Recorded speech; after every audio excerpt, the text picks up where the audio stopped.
In the vast, white expanse of America's Great Lakes, Jeff Vose and his team have been on a mission to locate a steamer that vanished in an ice field over a century ago. While monitoring the dark waters in a sonar screen, their equipment suddenly detects something deep below in Lake Michigan. Is this the long-lost ship, or just another enigma of the lake's depths, which are known to hold numerous wrecks, some dating back 300 years? Weeks later, the Michigan Shipwreck Research Association, MSRA, revisits the site, equipped with a remote-operated vehicle, to closely examine their find. The discovery astonishes them. Searching for wrecks in Lake Michigan's vast expanse, covering 22,000 square miles across Wisconsin, Indiana, Illinois, and Michigan, is a daunting task. The lake, notorious for its powerful winds, unpredictable storms, and treacherous ice fields, has claimed nearly 2,000 vessels. Historically, the Great Lakes have been a bustling network of shipping routes since the 1600s. Lake Michigan, in particular, serves as a vital connection for Chicago to the west and east. However, these journeys often end in peril, leaving behind only names and mysteries. But sometimes, coordinates and survivor stories provide clues for modern wreck hunters like MSRA. In 2021, the Great Lakes Shipwreck Historical Society, GLSHS, discovered three 19th-century ships in Lake Superior: the Frank W. Wheeler, the Michigan, and the Dot. In July 2020, wreck hunters Ken Marmon and Jerry Elison located the Pier Marquette 18, which sank in 1910 en route to Wisconsin, claiming 27 lives. Wreck hunters have been pivotal in unraveling historical maritime mysteries. With hundreds of wrecks still in Lake Michigan, MSRA maintains a list of targets, focusing on a different one each year. In June 2015, they set out to find the John V. Moran.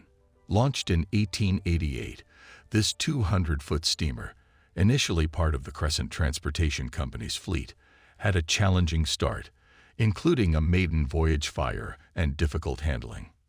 The Moran's final journey was in February 1899, from Milwaukee to Muskegon, carrying its most valuable cargo yet, including 10,000 barrels of flour bound for Amsterdam. However, the ship, despite its reinforced iron hull, succumbed to the icy conditions of Lake Michigan. 15 miles from shore, it collided with ice, causing a fatal breach. Captain John McLeod, only a week in command, ordered the crew to abandon ship. They were rescued by the Naomi, after braving freezing temperatures and a treacherous escape across the ice.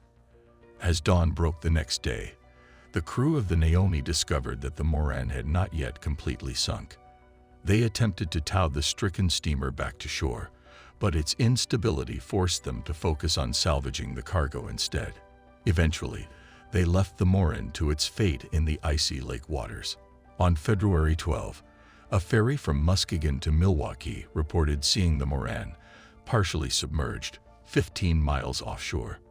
Meanwhile, in Grand Haven, Michigan, where many of the Moran's crew hailed from, anxiety was palpable as news of the sinking spread. The Naomi hadn't returned, and the crew's fate was uncertain. However, relief soon came when a tugboat arrived in Grand Haven with 3 crew members from the Moran. They had ventured from the Naomi across the ice and were rescued by a passing vessel, bringing news that all crew members were safe. Unfortunately, the Moran wasn't as lucky and eventually became one of the Great Lakes' most famous shipwrecks.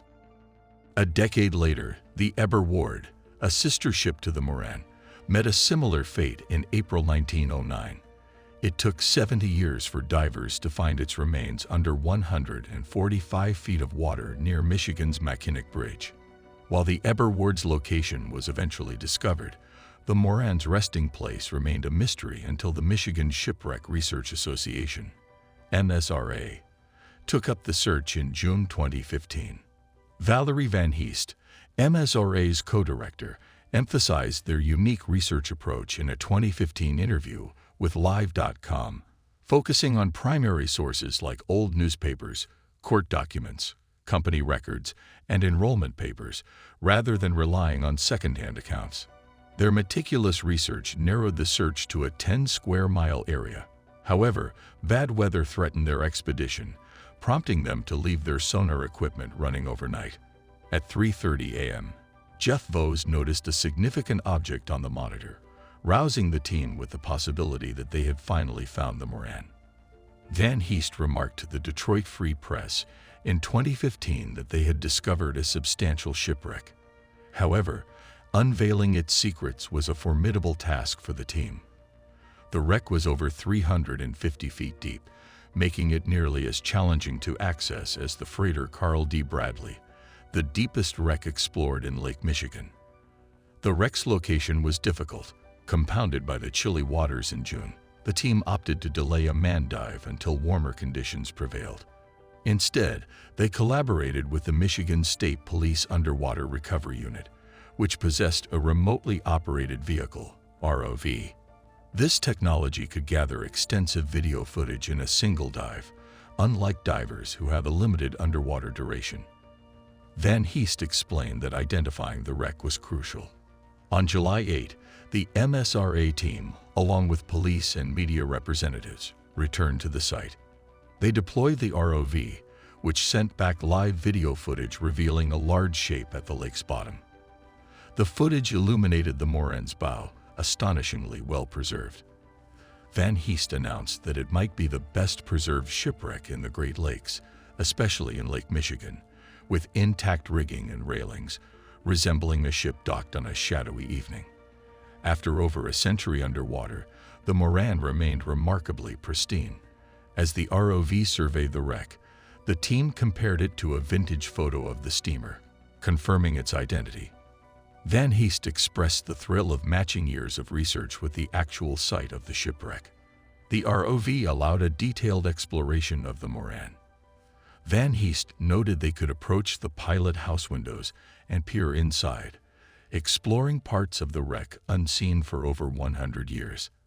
The ship displayed minimal visible damage, suggesting a slow sinking due to a minor gash near the bow, not the larger hole at the stern. Upon returning, the team had ample information on the Moran. Subsequently, technical divers reached the wreck, capturing striking images of it resting on Lake Michigan's floor, now a poignant reminder of the lake's perils. For Edward G. Crosby, founder of Crosby Transportation Company, the Moran's loss was devastating. The ship, costing $35,000 and uninsured, was a significant loss. Crosby's misfortune didn't end there. 13 years later, he was aboard the RMS Titanic during its infamous sinking and was never seen again. Thanks for watching. Never forget to like, comment, and share the video, and remember to subscribe to the channel and press the bell icon for regular updates.